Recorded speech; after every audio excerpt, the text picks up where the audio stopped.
You are listening to Able Radio, simplifying productivity for small business owners everywhere. If you are looking for 1% improvements that add up to big results, this is the place for you.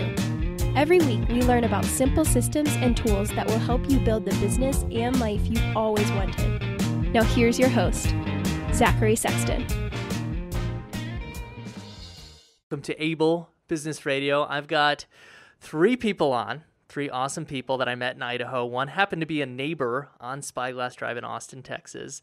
And 2 months ago, we went to Craft and Commerce. And I think everyone on this call did a really good job of connecting with folks on the at the conference, learning and taking advantage of the information that was put there, and then following up on those things that they said they wanted to do. So it's easy to go to a conference, get fired up, go home, not do anything different. But Justin, Becca, and Rob and I did not do that. So the name of the conference was called Craft and Commerce. So I thought maybe we could all do a little round robin, introduce ourselves by saying what our craft and our commerce is. Becca, you look ready. Okay, well, my craft is quite literally craft. My handle is the Happy Ever Crafter. So maybe that's what drew me into the conference. But anyway, more specifically, my craft is calligraphy. And I do and teach calligraphy. So a lot of it's online, but I also teach it in person, and I do calligraphy for clients as well. Perfect. Justin, what about you? What's your craft and commerce? Hi, Justin Steinfelder. My craft is writing primarily, and I wouldn't say that I have too much commerce at this point, but eventually I probably will get into some form of commerce in the way of book sales, hopefully, maybe speaking engagements surrounding the stuff I like to write about. Perfect. Specifically, right now I'm writing The Intelligent Eater is the book I'm currently writing, blog and book. And we were just talking about that. It sounds really good. It's the inner workings of why we eat the way we do. And then, actually, you just had a good synopsis of it. Do you want to try giving that again on the air? Sure. I'll try to do an abbreviated one if I can. The book is, the Intelligent Eater name is a name that I stole from, or I'm using, it's a play on The Intelligent Investor. The Intelligent Investor was written by this guy, Benjamin Graham, who was Warren Buffett's teacher. And the primary message of The Intelligent Investor is not about the logistics or mechanics of actually investing. You should invest in options here or stocks there. It's more about how to build a system to invest and how to keep your human emotions out of that system. And then also at the end, how to bring them back in. So it's very little about investing in the true sense, and much more about human psychology is what it's about. And so that's what I think is the major issue. I think it applies directly to nutrition. And I think the biggest issue in nutrition is really more one of system and psychology than it is about what to eat individually. Although in the book and in the blog, I do get into what are the specific things that, in terms of what we actually should or shouldn't eat, what we know about that and what we don't. So I do get into the nutrition as well. But the second 2/3 of the book are about system and psychology. Perfect. I don't know how that was, but that's the book. It was great. Rob, what's your craft and commerce? Hey, I'm Rob Caraway. I make and grow iPhone apps, and I help others make and grow iPhone apps. That's basically it. I love the juxtaposition of Justin and you. Somebody knows how to write for SEO, and somebody doesn't. Search engine optimization, if you wanted to know what that was.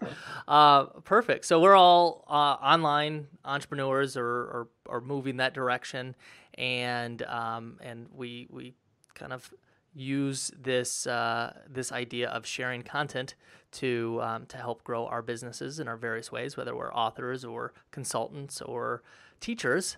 And one reason to go to a conference is to get out of our laptops and actually connect and meet with people. Maybe we can go the same order. Becca, Justin, Rob, what are some of your best tips for actually going to the conference? Do you come in with a certain mindset? What do you do at a conference in order to get the most out of it? Becca? So first and foremost, I make a point to go solo. I think going with other people kind of keeps you in a bubble and you don't really reach out to people as much. But I really liked the last conference, the conference we're talking about, ConvertKit conference. They did a really good job of connecting people beforehand.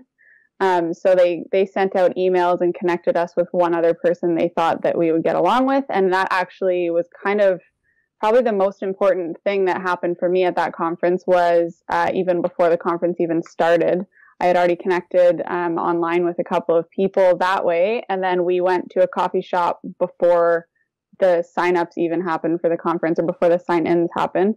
And there was a lot of good stuff said in that. So I think that connecting beforehand and kind of looking into people's backgrounds and stuff is super, super useful for sure.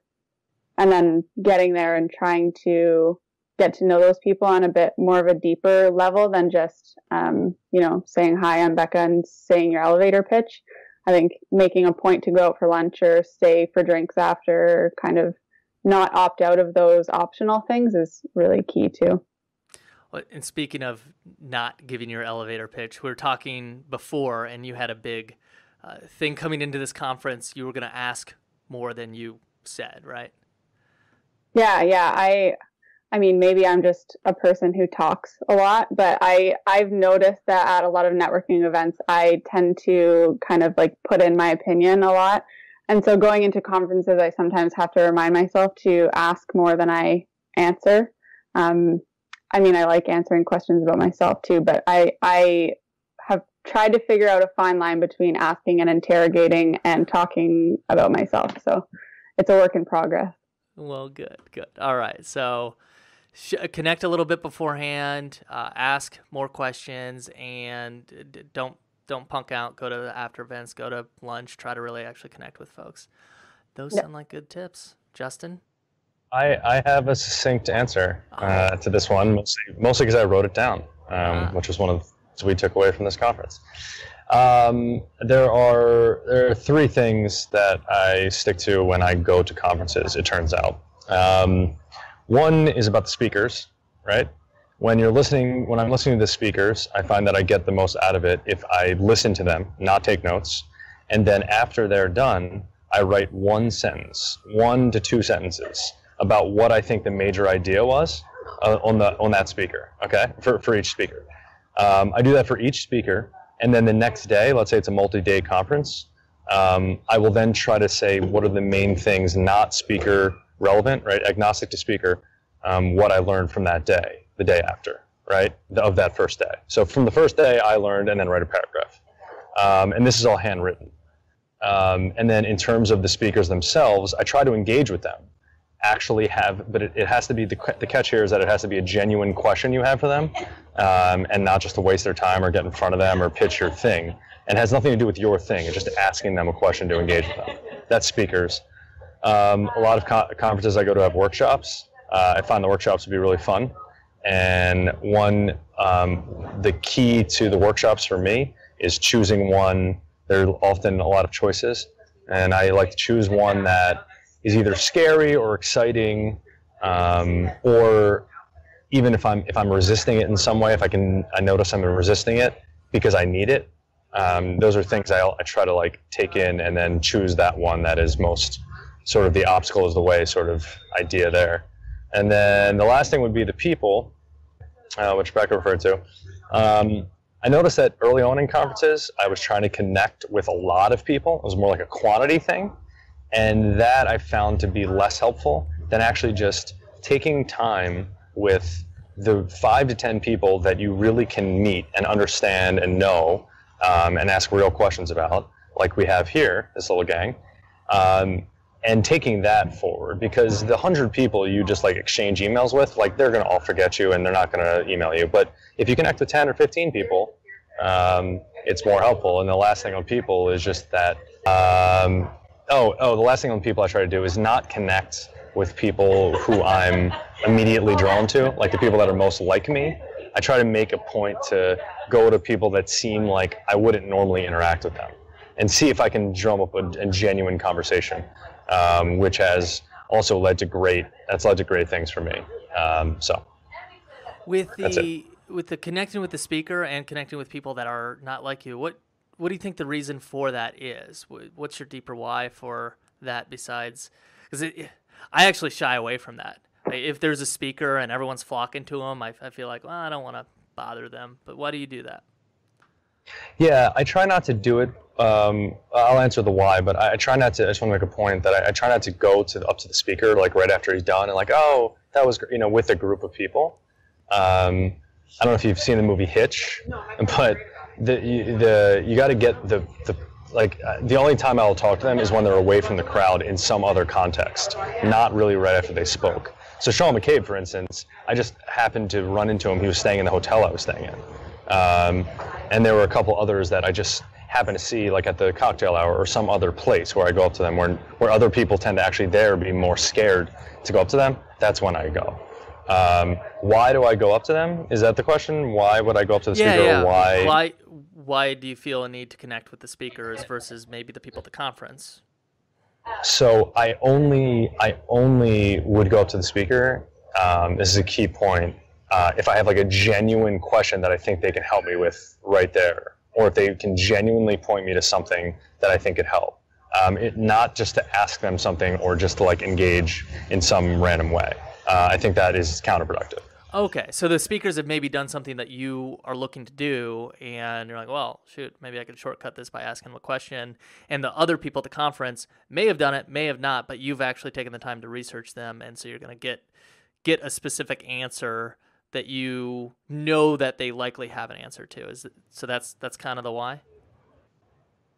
Yeah, that, or like they were saying something in talk, and like it just struck me as very something. Right, it made me think something. I didn't really get it. That they can actually help me with, and it's not that long of an answer for them. Right? Cool. I would, if I can interrupt there, I would say that it's probably important too to have some sort of questions prepared for each speaker, like who they're going to be. Because in my case, I ran into Seth Godin at the conference, like literally ran into him on the way out a door, and I had like a panic moment and I didn't know what to say to him. So like if I had some good question prepared, that probably would have been smart. And same thing, I ran into one of the female speakers in the bathroom, and just like I probably could have had a really good conversation, but I had nothing ready to say. Yeah, just the last thing is that I for a guy like Seth, I did actually have questions prepared for Seth because I knew it was going to be Q&A. For the other people, though, that would have been great because I did run into James Clear, and I didn't really know what to ask him at that time. But that's a good tip. What about you, Rob? What are your thoughts on when you go to a conference? What are your strategies for going there? Yeah, I really like what Justin said about narrowing your attention down to just a few people. I would actually take it even lower. I say 1 to 4, 1 to 5 people. Like a conference I went to before this one, I only came away with like one good contact, but me and him still email and help each other out all the time. So in the general sense, I totally agree with that. I also like to apply that to the lessons that I'm looking to take away from the conference. There's going to be a lot of different talks about a lot of different things. I like to just focus my energy and how I'm going to apply certain applied knowledge on just like 1 or 2 things. At Craft and Commerce, that was like taking away a writing habit and how to apply it to a services business. And that was just it. Everything else is like good to know, cool. Like Seth Godin's talk was super awesome, but like I didn't find it like necessary to like store that in my brain and like, oh, let's keep that with me at all times. Well, what are your thoughts on the prep work? It seems like both Justin and Becca are planners before the conference, and Yeah. I didn't. I just kind of I came in wanting to connect with one person. So I'm like you. I'm more of a minimalist and come away with one great idea. And I wanted to use the conference to kind of be a kick in the butt for me to start using this tool that it was about. ConvertKit is the name of this software that I was trying to use more. So I was like, all right, this is my why. Did absolutely no prep. Didn't even see that email with introducing people. Everyone was talking about that when I showed up. I was like, oh man, I missed that one. But do you do much prep for conferences? Not really. And I used to. I just find that like so much of the real value comes from just improvisational moments that you would never be able to prepare for.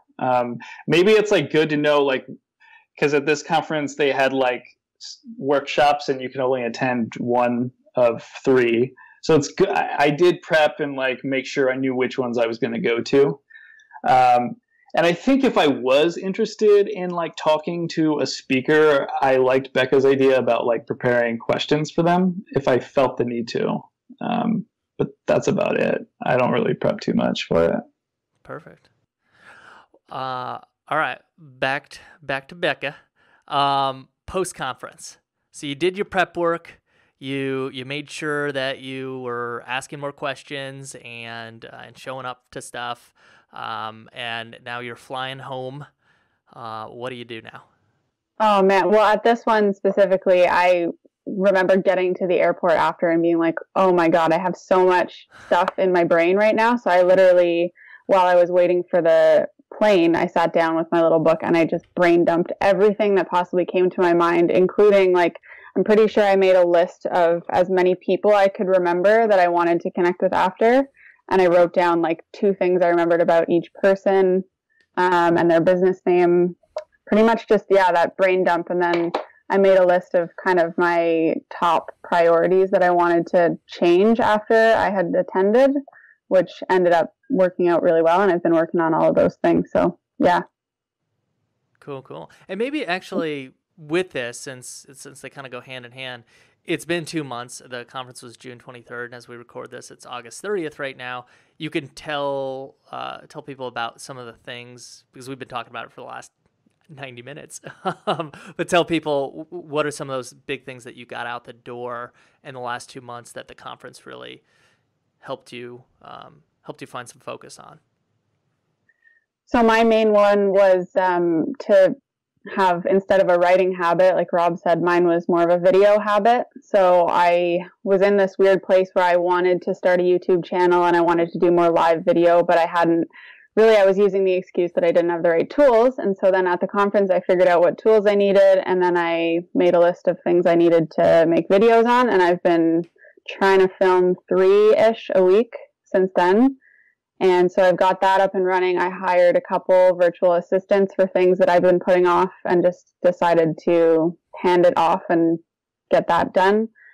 And I kind of restructured all of my online content. Before the conference, I was doing everything kind of evergreen. Like I would have everything up and people could get it at any time.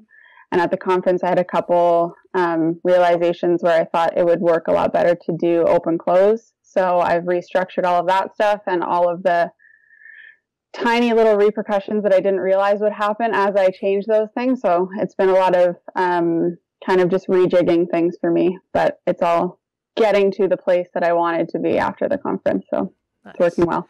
And I know you got stuck by actually talking to one of the speakers, Caleb Wojcik, and he just said you could use your iPhone. So if anybody out there is looking to do things video-wise, iPhones are great. And Becca's going to start a whole YouTube channel teaching calligraphy via the iPhone. So that's awesome. Yeah. Justin, what about you? As soon as you're heading out the door, what do you do besides drop me off at the airport? I make it a point to not think about too much. The only thing I do when I leave a conference or any kind of thing like this is schedule a time a week from then, usually, to think about it. And I also schedule a time to reconnect with the people that I met. So one thing is to go over the notes. The other thing is to reconnect with the people. And then I don't think about it for about a week when it's that week time. And by the way, sometimes I have to reschedule this. I really don't like to reschedule anything that's on my calendar like this, like a work time. So I usually just do it. If I have to, I'll reschedule it from that point, but it won't be more than a week or even a few days after that. Then when I get to the note time, before I start to look into the notes, I'll just write down everything I remember from the conference, like how that's actually changed how I'm thinking. Then I look through the notes. Usually a couple ideas will be sparked, a couple things that I would have had jotted down in my notes that I totally didn't remember, like mixed with what I'm now thinking about, actually create new ideas. So that's always really fun, actually, to go back through the notes. And I'll always have written like someone's email address. Oh, I got to look at that book or whatever. And then, and then it'll. I'm trying to be a writer, or I am a writer. I can't really tell a difference. And so for that, I'm trying to. I'll try to take that and put it into an actual article, which I'm currently writing, for instance, about the ConvertKit. Or like about Seth Godin's Alt MBA class, I'm writing that article. So I just try to write, and that actually teaches me more about what I learned. And then in terms of reconnecting with people, it ends up in a lot of things similar to this, where I'll send out a big email, here's what I'm doing, what are you guys all doing? And, maybe with 30% of those people or 50%, if it's 10, 15 people, I'll really have like an ongoing dialogue for years, So that's basically what I do. That's great. Do you have any tips for the reconnection part? Because I knew I wanted to reconnect with the three of you, and I knew I wanted to do it sometime after the conference so we could talk about all the things we've gotten up to. But that to do was on my list for like 3 weeks. I wanted to do it almost immediately, but I know I didn't reach out until 2 or 3 weeks after the time. And it was your email to your 10 or 15 folks that prompted me to okay, I gotta get this out. Do you have a strategy for like how you're gonna do that? Like how you're gonna say like, hey, let's reconnect? Because it's ambiguous. It's like, well, why? What's the point? Why are you emailing me? Conference is over. Right. Right. So what I do is there's two things that I can answer that. One is, I'll just give an example. I just was on this, my first ever silent meditation retreat. That can be for a different podcast. But on that retreat, you don't get a lot of time to talk. So at the end of it, and you talk at the first meal and the last meal, and basically what I said to the people was a similar thing I said at ConvertKit, which was like, I'm going to be sending like a check-in or accountability type email to just see what everyone's doing, but it won't be for like 4 weeks, and I'll only send one unless you want to like continue to talk. Because before I started saying that, everyone was like, why do you want my email? What are you going to do with it? And I was like, I'm just going to email you just as like a friend, right? And like a check-in, and everyone's like, oh my God, that's great. It's great you would do a check-in and like count. I'd love to get that because, a lot of them probably stopped meditating after a month, after being very excited about it, meditating for a week. So that's one. And two is, if I put it into a calendar, like from getting things done, the calendar is sacred. So if you put something in and it says, email all the people, I literally it doesn't matter what else I had planned that day that came up, I just get it done that day. Because I'm trying to make the calendar be like a thing I do not waver on. That's it. And Becca and you seem to have a difference and I'm a little bit on Becca's side of things where I like to do a brain dump right away and just like get stuff out instantly. So then I'm not thinking about it for the next week or so, but you like to marinate it. Have you ever done it the other way, or is there a reason why you like to wait a week before you actually try to get some of the ideas and people out of your head and into action? Yeah, so I do the thing at the conference where, right, the day after those speakers went, if it's day 2, I'll write a little paragraph on what I learned in day 1. So that's like my live stuff. but I just feel that the ideas haven't had time to, it's just stuff basically I just heard them say. And I don't care about that because those are things that aren't going to stick with me emotionally. Like the stuff that does eventually stick with me emotionally is there a week later, and it's formulated in it's like mixed with the rest of my life. It's like integrated in the rest of my head. So I guess I don't know. It just I can't. I don't know. That's how I've found it to be most fruitful. Cool. Rob, what do you do when you leave a conference to make sure you get the most out of it? Yeah, I do something similar to brain dumping. I find just taking a walk and reflecting on everything probably has a similar effect. And then after that, honestly, I remember, especially at this conference, I did a lot of meditating when I got home. And I feel like the things that were truly important to me kind of just bubbled to the top of my subconscious. And it became like very clear, very fast that way, what I was going to do. So the next step, I guess, is like take those important things that I learned and how do I like convert that to a daily habit?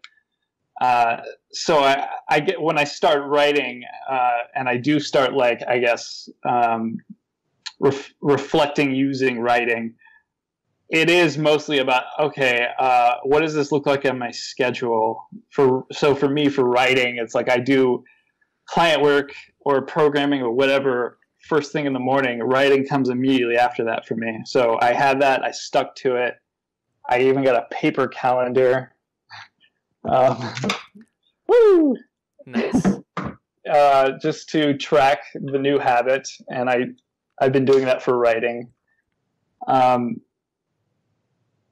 Yeah, so I think doing that, and it kind of ties back into what I talked about earlier of just focusing on one or two things to take away from the conference. It makes it really easy to convert to habit when you've only got one or two things. So it actually felt like very natural and easy for me to dive into this, especially since something I've learned, and Zach, you mentioned kind of putting off reaching out to people after a few weeks. I've done that too. I've been very guilty of doing that. And I've had moments in some of the conferences I went to where it was just, the magic was gone when I reached out to them again. And it was like, so I have gotten into a better habit of making sure that I make contact with a few people right after the conference. And that just makes it actually really easy. It makes it way easier to stick to what you're going to do, what you're going to apply from the conference to your life, because now you have like a little sense of community. I'm going to use that technique, Justin, of telling people, hey, I'm going to do a little like recap, or accountability piece to how did actually you frame it, so I can remember. I'm sure I'll go back and listen to this. But my problem is I'm like, oh yeah, let me get your number. I want to follow up. And why do I want to follow up? I don't know, because I like you right now, and we're all doing this thing together. But then when you get really busy and then you see, okay, I need to follow up with this person, and there's no real specific reason for it. But so remind me, what did you tell people at that meditation retreat? And I didn't know we had a bunch of Buddhists on this call, so that's cool. That you were going. How did you frame it so it wasn't weird, and then it made it easier to follow up after the fact? Right. So you have about 3 or 4 people maybe meet at the conference where you already have established common ground. You're like, oh yeah, we'll definitely exchange. Right? Those are some people that you're like, we'll definitely, either we can definitely help each other, right, or we definitely like each other. And that to me is much easier to exchange. Hey, we should stay in touch. Okay, that's easy. For everyone else, where it's like, I don't actually know what we could. I like you, and that's all I really know. And we really only talk for a little bit. It's more of, hey, I'm going to start this email list, try to keep everyone connected, have like an accountability or check-in email, and I make it funny and awkward. That's what it was. Yeah, and I'm like, oh, it's like a check-in accountability, and I'll like act, I'll do like a little sarcastic bit, and they usually laugh. Yeah, it's funny. That's useful. You're good at that. You're good. That's funny. That's like a almost a directly opposite approach I have to those people that are on kind of the fringe where you're like, should I reach out to them or not?